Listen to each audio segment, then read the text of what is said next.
Last year, when I moved into my new apartment, I thought it was the start of something new and exciting. The city had always felt like home, but this was my first time living alone. I was so ready to make the place my own. The building was old, but it had this unique charm that I couldn't ignore. The wooden beams, the detailed ceilings, and the creaky floors made it feel warm and full of history. It wasn't shiny or modern, but that's what I loved about it. It felt like the kind of place with stories hidden in its walls, stories I thought would comfort me. I had no idea how wrong I was. My apartment was located on the top floor, which I loved. The view from my window stretched out to the city skyline, and on clear days, I could see miles of the city below. It was the perfect spot to unwind after work, sitting on my couch looking out over the streets and listening to the faint hum of life below. The apartment was cozy with tall windows that let in the light and a beautiful old fireplace that, despite not being functional, added character. The first few weeks were everything I could have hoped for. The neighbors were quiet, the building well-maintained, and life felt peaceful. However, as the days passed, I began to notice strange occurrences, things that at first I thought were simply the quirks of an old building. One of the most curious features was the elevator. It wasn't anything like the modern elevators I was used to. This one was small, with metal gates that slid open and shut with an audible screech, and the floor was covered in cracked tile. It had an old, musty smell that lingered whenever I used it, but there was something about it that I found oddly endearing. I wasn't one to avoid things because they were old. Instead, I admired their history. But soon my appreciation for the elevator began to shift as I experienced odd occurrences. It would stop at random floors without me pressing any buttons, and I began to feel a chill every time the doors opened on an empty floor. The first time it happened, I thought it was simply a malfunction. I'd press the button for my floor, and the elevator would stop at the 4th floor even though I hadn't selected it. The doors would open and I'd see no one. I'd shrug it off, telling myself it was just the building's age showing. But after the 3rd or 4th time it happened, I couldn't ignore the strange feeling that crept over me each time the elevator stopped unexpectedly. A few days later, the elevator started acting even stranger. It would stop not only at random floors, but also at floors where I had no memory of ever seeing anyone come or go. It was as if the elevator had a mind of its own. And there was something else. Each time the doors opened to an empty floor, I could hear the faintest whispers. The first time I heard them, I thought it was just my imagination. The building was old after all, and I figured the creaks and groans of the walls could easily be mistaken for voices. But the whispers became clearer as time went on. It sounded as though they were coming from all around me, as if someone or something was just out of sight waiting. I began to dread using the elevator, but I couldn't avoid it. I lived on the top floor, and climbing the stairs was out of the question. So, I resigned myself to the uneasy feeling that accompanied every ride. One night, after a particularly long and exhausting day at work, I entered the elevator, pressing the button for my floor. The elevator creaked and groaned as it began its ascent. As I stood there, my mind swirling with thoughts of the day, I suddenly felt a cold rush of air. My breath caught in my throat as I looked around, but the doors hadn't opened yet. I looked down and the floor light flickered. The cold air grew stronger, and that's when I heard its faint whisper. At first it was so quiet that I thought it was just the hum of the building settling, but then it became clearer. It was a whispering voice, low and distant, but unmistakable. "Get out," it seemed to say.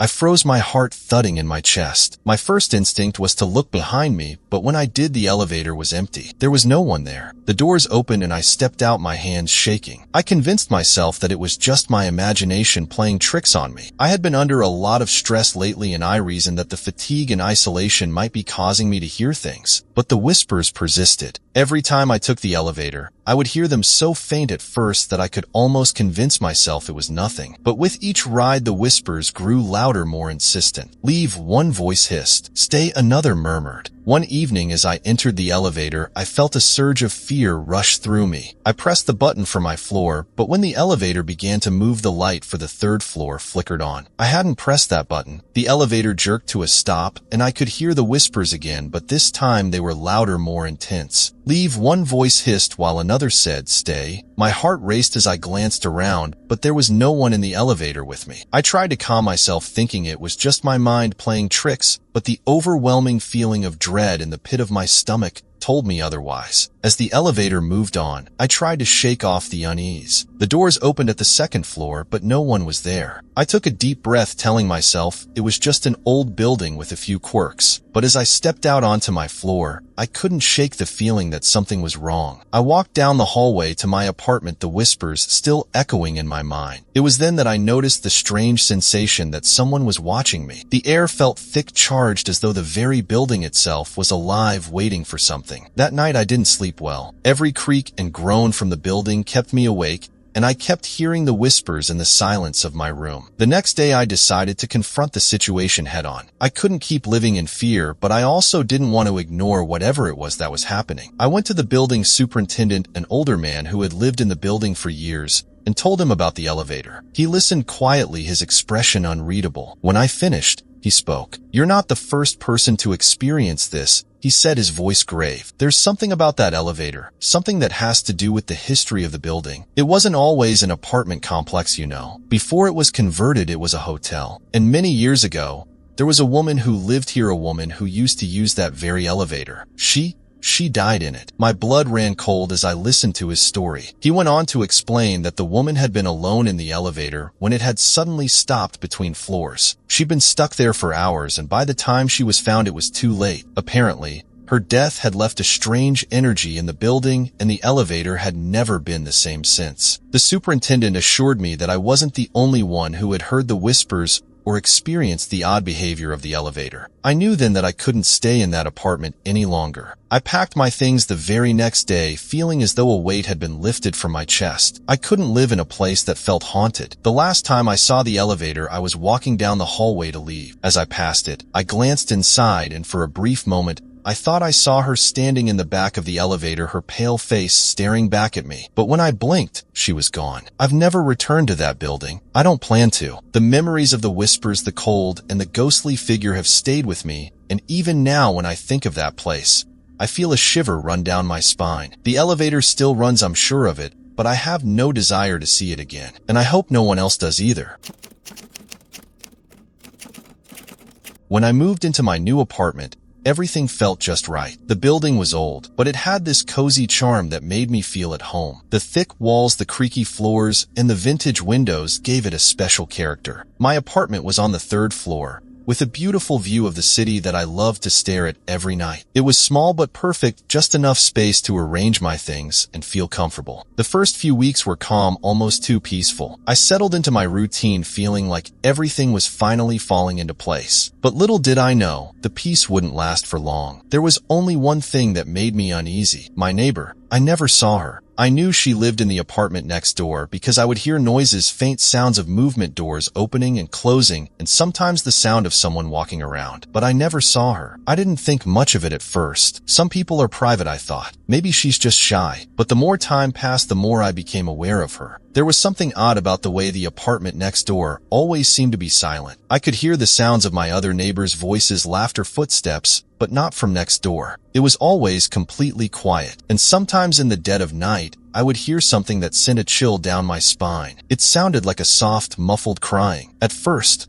I thought it was my imagination. Maybe I was hearing things from the floor above or below. But no matter how many times I tried to convince myself it was something else, the crying continued. It was so faint at times that I thought I was dreaming, but on certain nights it would wake me up from my sleep. It wasn't like anything I had ever heard before. It wasn't a loud, full sobbing, but a soft, almost imperceptible sound that seemed to echo through the walls. I would lay in bed, straining my ears, trying to pinpoint where it was coming from. It always seemed to be right next door, but no matter how much I listened, I never heard anyone leave or enter her apartment. I tried to ignore it, but I couldn't. One night, unable to sleep, I decided to knock on her door. I didn't know why, wasn't even sure what I would say. I just felt like I needed to know. Maybe I could finally meet her, or at the very least check in and make sure everything was okay. When I knocked, there was no answer. I knocked again, harder this time, but still nothing. I turned to leave, but something stopped me. I don't know what it was. Maybe it was a sense of curiosity, or some strange feeling that I should check. Something didn't feel right. I tried the doorknob, and and to my surprise it turned. The door opened just a crack. I hesitated for a moment, but my curiosity got the best of me. I pushed the door open slowly. The apartment was dark, and the air felt heavy. There was a strange feeling in the room, something I couldn't explain. I called out, but no one answered. The apartment seemed to be empty, yet I could still hear the faint sound of crying in the background. It was almost as if the apartment itself was holding its breath. As I stepped further into the apartment, I felt something cold touch my arm. I spun around, but there was nothing there. Just the empty apartment, the same quiet, dark space. The crying grew louder now, almost as though it was coming from the walls themselves, from the very structure of the apartment. My skin prickled and a chill ran down my spine. I began to feel a sense of urgency to leave,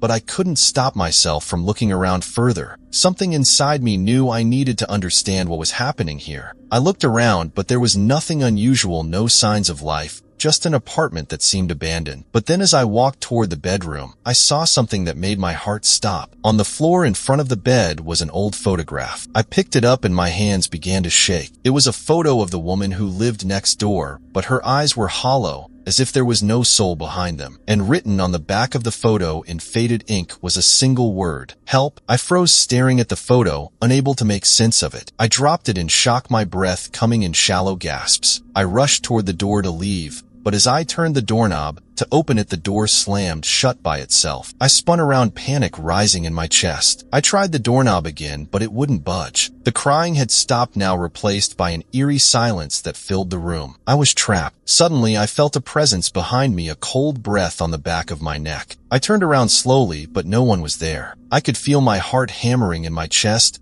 and I fought to stay calm. The silence around me was deafening. I wanted to scream, to call for help, but my voice was frozen in my throat. Something was in that room with me, something I couldn't explain. I needed to leave. Now, with all my strength, I pushed against the door, and after what felt like an eternity, it finally creaked open. I bolted out of the apartment, my legs weak, but adrenaline driving me forward. As I reached the hallway, the sense of being watched vanished, and for the first time in what felt like hours, I was able to breathe freely. I never went back to that apartment again. The next day, I found out that the woman who had lived there had disappeared several months ago. No one knew where she had gone, and the apartment had been left abandoned since. Apparently, she had been living in the apartment alone with few visitors, but her neighbors hadn't heard from her in weeks before she vanished. The building manager had said that there were rumors about her mental health, that she had been going through a rough time, but no one knew the full story. I still hear faint crying from time to time, but I've never been able to find the source. Sometimes when I lie awake at night, I can still feel the chill of that apartment, the strange heaviness in the air. I know I'll never forget the feeling of being trapped in that room, and the photo with the word help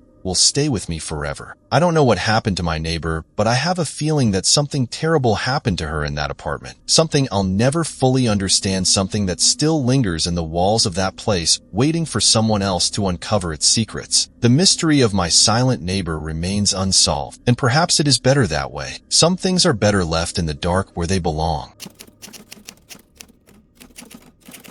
It was my first month in the city, and I had just moved into a new apartment. The building was old, with narrow hallways that felt strangely quiet, and a vintage charm that gave it an almost haunting beauty. The floors groaned under every step, and the air carried the heavy scent of dust and aged wood. Still, I felt a spark of excitement. This was my space, my escape from the chaos of the outside world. My apartment was on the second floor, small and cozy, with a window overlooking the street below. The first few days were calm, almost perfect, and I truly believed I had made the right choice. But looking back, I wish I had noticed the signs. However, there was something strange about the building that I couldn't shake. No one seemed to know much about the other tenants. I would occasionally bump into a neighbor in the hallway, but they never seemed to stick around for long conversations. Most of the time, the building was eerily quiet, with only the occasional sound of footsteps or a door creaking open. But what bothered me the most was the apartment next door. It was a small unit directly adjacent to mine, and it had been empty when I moved in, or at least I thought it had been. There was no for rent sign, and no one had ever come to check it out. I figured maybe the landlord hadn't gotten around to listing it yet, but after a couple of weeks, I started to hear strange noises coming from next door. At first it was subtle, just the sound of footsteps pacing back and forth, sometimes late at night, when everything else in the building was silent. I brushed it off as nothing more than a figment of my imagination, or the sounds of the building settling. But then the noises became more pronounced. The footsteps grew louder, and at times I could hear someone whispering as if speaking to themselves. The whispers would start soft, almost unintelligible, but then grow louder as though someone was in distress. I decided to investigate. One evening when the whispers became particularly disturbing, I grabbed my phone and walked out into the hallway. I was planning on knocking on the door next door, just to check if everything was okay. But as I approached, I froze. There was a faint light coming from under the door, and the whispers were louder than ever. I could have sworn I heard the words, "Help me," repeated over and over again. Without thinking, I knocked on the door. There was no response. I knocked again, a little louder this time. Still nothing. I stood there for what felt like an eternity, trying to decide whether I should open the door or leave it alone. But curiosity won over, and I tried the doorknob. To my surprise, the door creaked open, revealing a dark, musty apartment. The air inside was thick with the smell of mildew and dust, and the room was shrouded in shadows. "Hello?" I called out, stepping inside cautiously. "Is anyone there?" The apartment was eerily still. I scanned the room, but there was no sign of life. The furniture was old, covered in dust, as if the apartment had been abandoned for years. But then my eyes were drawn to something odd in the corner of the room. On the floor near the window was a small wooden box. It looked old, the edges worn with age, and it had strange symbols etched into its surface. Something about it felt off. I couldn't explain why, but I felt an overwhelming urge to open it. As I reached for the box, I heard a sound behind me, a faint rustling in the dark. I spun around, my heart racing, but there was no one there. The apartment was as silent as ever. I turned back to the box, and without thinking lifted the lid. Inside was a collection of strange items: old photographs, worn-out letters,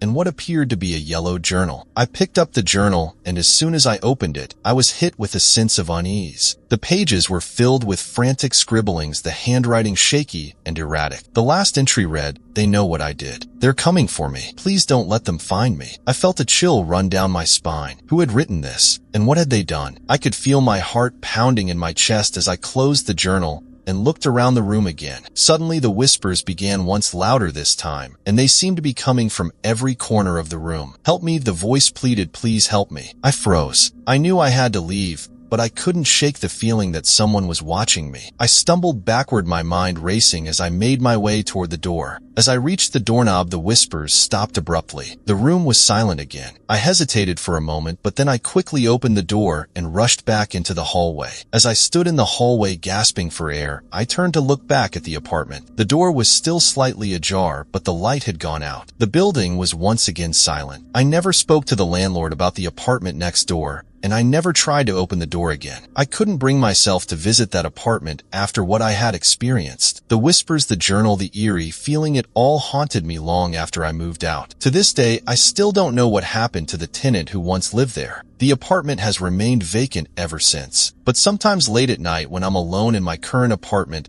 I can hear faint whispers coming from somewhere in the building, and I can't help but wonder if the forgotten tenant is still trying to reach out.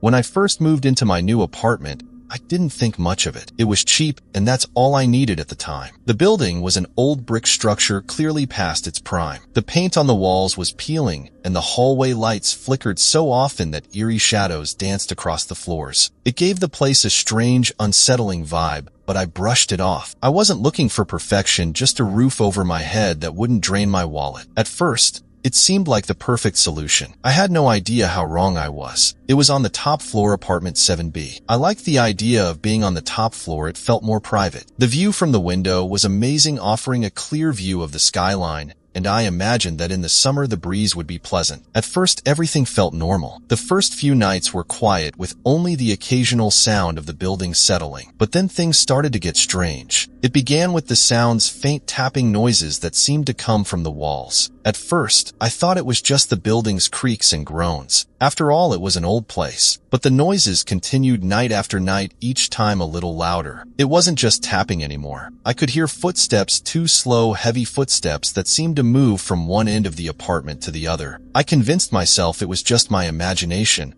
or perhaps the sound of the pipes or the floorboards settling under the weight of the building. But the more I tried to ignore it, the more the sound seemed to grow. Then there was the matter of the apartment's previous tenant. I didn't know much about them. The landlord didn't seem to offer any details, but he assured me that the apartment had been vacant for a while. I didn't ask why. Maybe it was the old peeling paint or the way the hallway always smelled faintly of mildew, but I wasn't concerned. I was just glad to have a place to call my own. A few weeks into my stay, I met one of the neighbor's men who lived on the floor below me. His name was Tom. He seemed friendly enough, but there was something off about him. He always seemed to be in a rush, like he had somewhere to be, but he never quite made eye contact when we spoke. Still, I didn't think much of it at first. One evening I was sitting in my apartment reading a book when I heard the sound again, the slow, dragging footsteps. But this time they were accompanied by a soft, low voice. It sounded like someone was whispering, but the words were muffled as if they were coming from inside the walls themselves. "Hello?" I called out, standing up from my chair. I hesitated at the door, wondering if maybe someone else in the building was having a late-night conversation. But when I stepped into the hallway, there was no one there. Just the usual dim light flickering above me. I shook my head, trying to convince myself that it was nothing. But the whispers continued that night, growing louder and more distinct. I could hear the faint words, "Get out and it's not safe." The voice seemed to be coming from the wall beside my bed. I couldn't sleep that night. Every time I closed my eyes, the whispers seemed to grow louder, more desperate. It was like something or someone was trying to warn me. The next day I decided to take action. I went to Tom's apartment, hoping to ask him if he had heard the noises too. He opened the door, his face pale and tired as if he hadn't slept in days. "Is everything okay?" I asked, trying to sound casual. Tom gave me a forced smile. "Yeah, just fine. Why do you ask?" "I'm hearing strange noises in my apartment," I said, trying not to sound paranoid. "Like footsteps and whispers at night. Have you heard anything like that?" For a moment there was a long pause. Tom's eyes darted around nervously before he finally spoke, his voice barely above a whisper. "You shouldn't be asking about that. Not about 7B. I felt a shiver run down my spine. "What do you mean?" He hesitated, then seemed to make a decision. "Look, I know you're new here, but you need to be careful. Apartment 7B has a history. I don't know all the details, but bad things happen there. People say it's cursed." "Cursed?" I repeated, not sure whether I was more confused or frightened. "I am not saying it's true," Tom continued, "but after the last tenant, things got weird. There were rumors about strange noises, about people feeling like they weren't alone. And then, well, she disappeared. No one knows what happened to her. She just vanished. No one's lived there since." I stared at him, unable to process what he was saying. I had heard rumors before, but this felt different. It wasn't just idle gossip. It was real, something that had happened to someone who had lived there. "What happened to her?" I asked, my voice shaking. Tom looked around nervously before lowering his voice. "She was a writer, always locked up in her apartment. People said she was working on something, but she stopped coming out. And then one day the apartment was empty. No sign of a struggle, no explanation." I felt a cold chill spread through me. I had been living in that very apartment for weeks, and now I couldn't shake the feeling that something was watching me. Later that night, as I lay in bed, the whispers came again, louder, more frantic. "Get out," they hissed. "It's coming for you."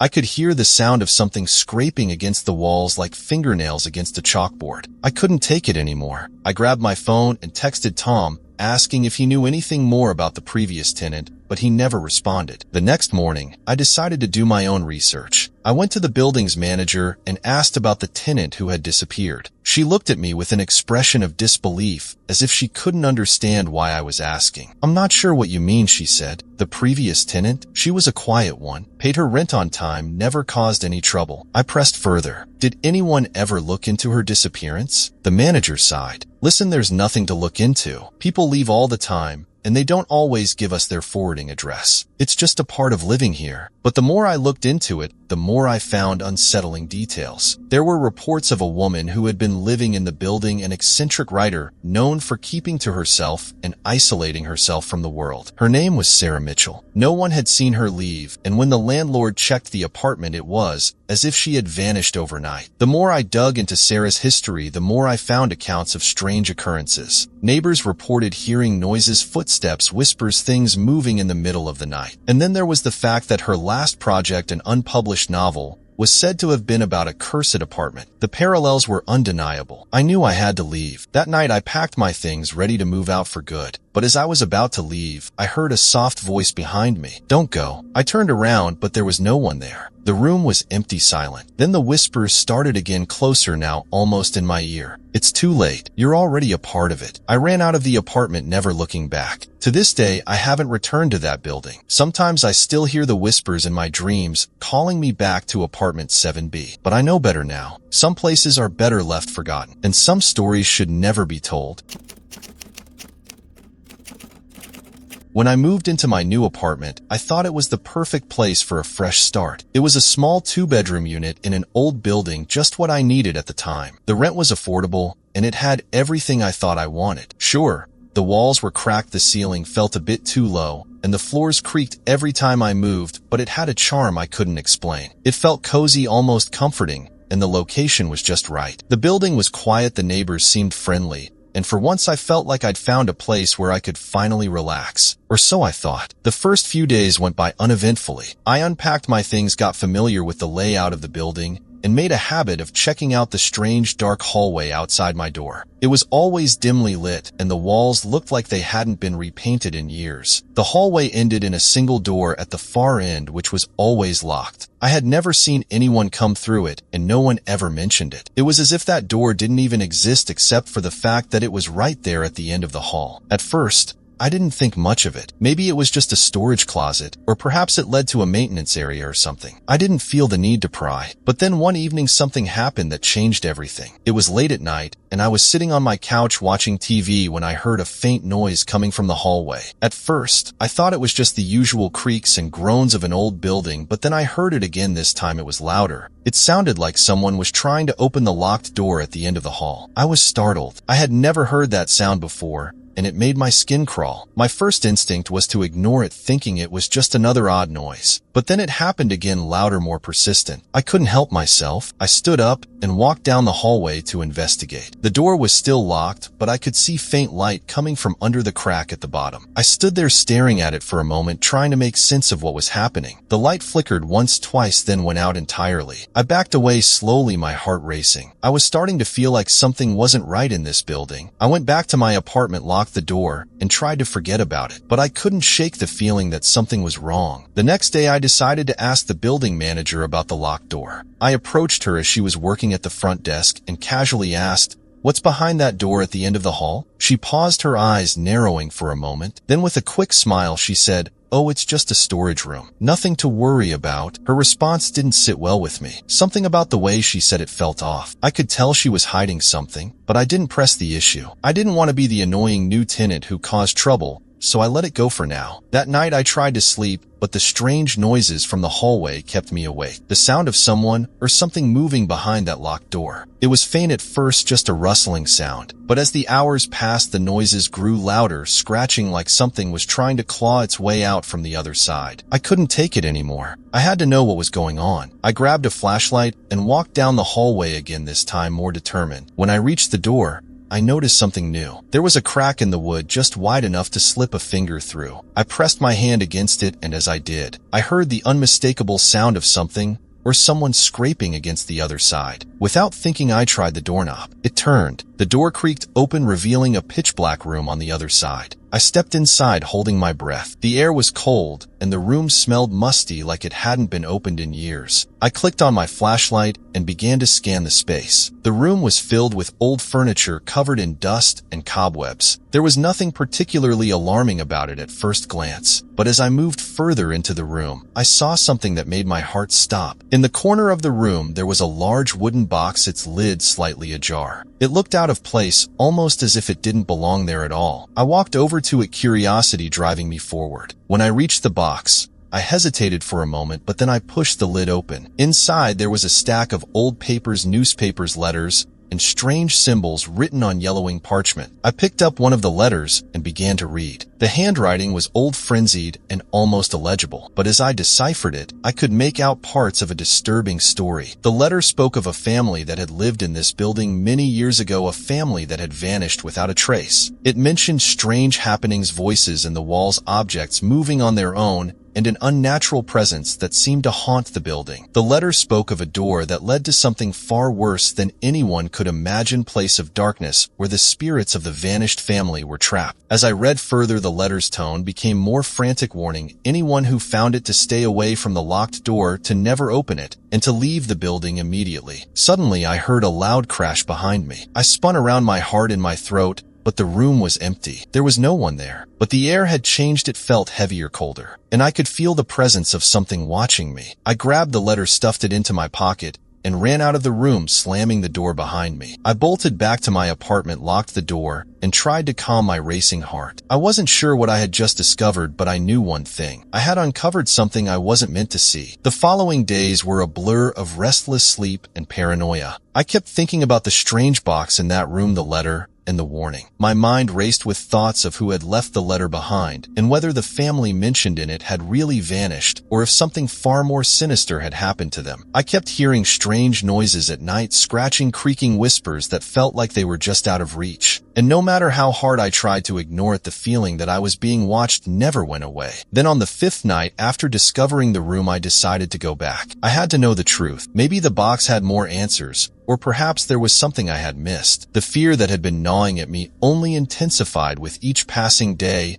and I couldn't stand the uncertainty any longer. I crept down the hallway once again, feeling the weight of every step on the old floorboards. When I reached the door, it was as if the building itself was holding its breath. The faint light from under the crack had returned. I hesitated, my hand hovering over the doorknob. I almost turned back, but some instinct, or perhaps just pure curiosity, compelled me to open it. The room was the same as before, but this time something was different. The air was colder, more oppressive. The shadows in the corners seemed to stretch unnaturally, and the dust-covered furniture looked more like the remnants of something long abandoned rather than an old storage room. I stepped inside, shining my flashlight around, but there was no sign of the box. It was gone. In its place was a single object, an old weathered photograph, stained with something dark, almost like blood. I picked it up, feeling the chill of the image on my skin. The photo was of a family, a man, a woman, and 2 children. They were smiling, but their eyes were vacant, lifeless. And behind them in the shadows, there was something else, figure, blurry and distorted, but unmistakably there. I felt the blood drain from my face. The figure in the background, it was watching them. It was watching me now. The presence I had felt all along grew stronger, almost suffocating. Without thinking, I bolted from the room, slamming the door behind me. I never went back to that place again. The building manager never mentioned anything further, but I knew I couldn't stay there any longer. I couldn't shake the feeling that whatever was trapped behind that locked door, whatever evil had been released, was still lurking, waiting for the next person to uncover its dark secrets. I left the apartment the very next day, leaving behind everything I couldn't carry. As I looked up at the building one last time, I knew one thing for sure. I would never forget what I had seen, and I would never forget the truth hidden behind that locked door.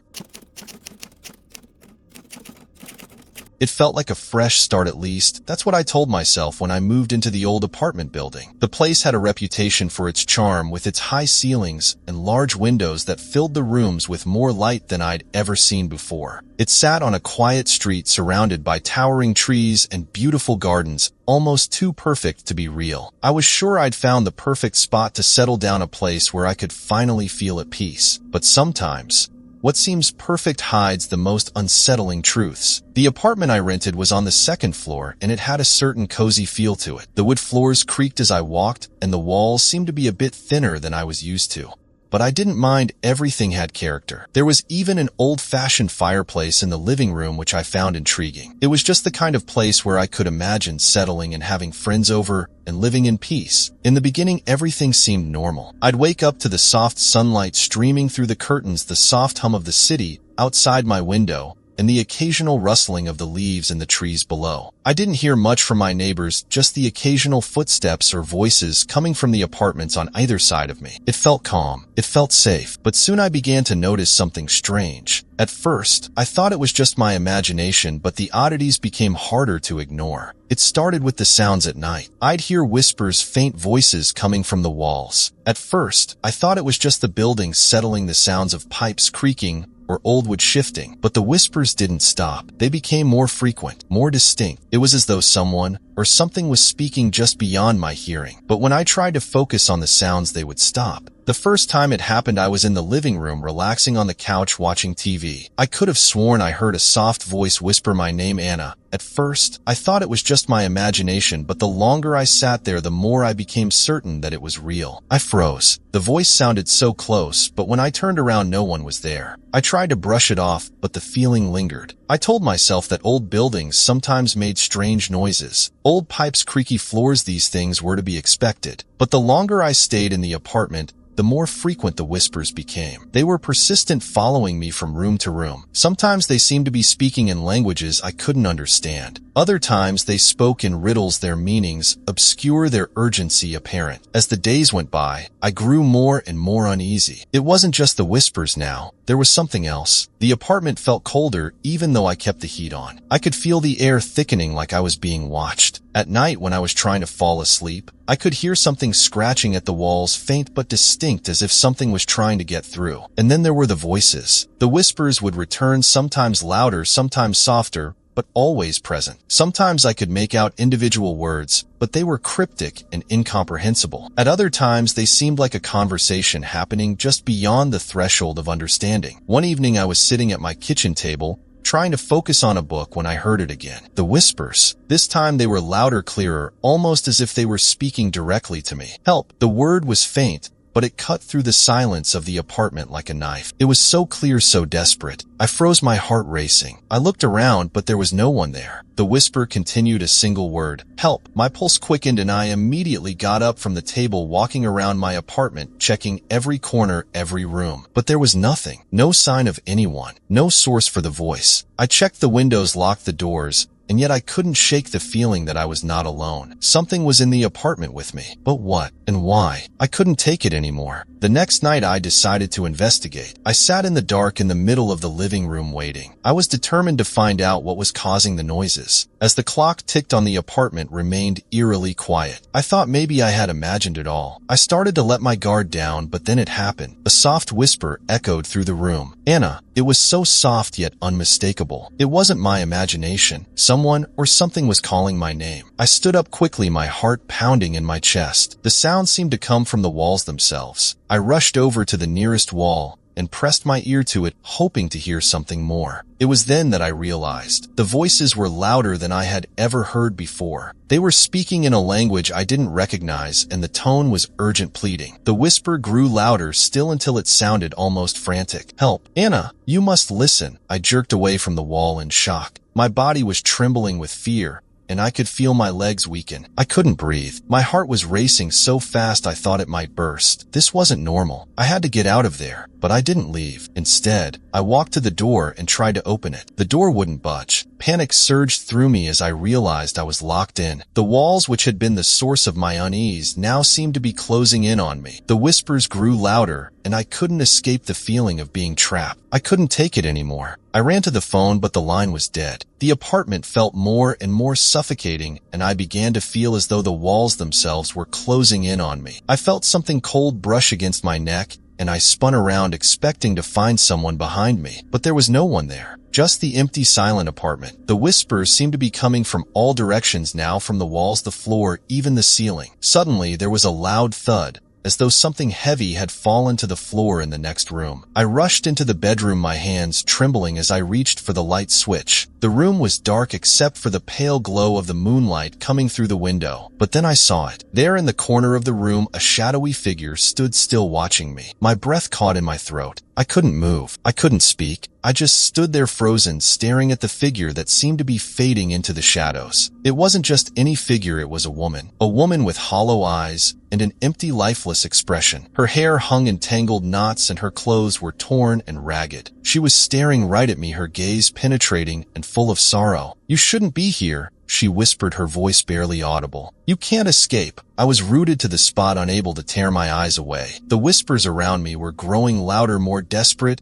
and the figure in the corner seemed to grow darker, more solid. The woman began to move toward me, her feet dragging across the floor, leaving no sound but the faintest echo. My heart was pounding so loudly in my ears that I could barely hear her voice as she repeated, "You can't leave. You can never leave." I bolted from the room, running down the hallway and into the living room. I couldn't escape. I couldn't breathe. The whispers followed me louder now until they were deafening. I could hear the woman's footsteps behind me getting closer, but I couldn't stop. I was desperate to get out of that place. I grabbed the door handle, but it wouldn't open. I turned it again, but it was stuck, as if something was holding it closed. The whispers were now surrounding me, pressing in on all sides. I was trapped, and then just when I thought I couldn't take it anymore, the door opened. I ran out of the apartment, down the hallway, and out into the street. The air felt thick and heavy, as though something was still following me. I didn't look back. I couldn't. I just kept running until I was out of the building into the fresh night air. The next day, I went back to the apartment to retrieve my things. The whispers were gone. The air was calm, but the memory of that night stayed with me. I never went back inside. I left the building and moved into a new place far away from that apartment. But sometimes when I close my eyes,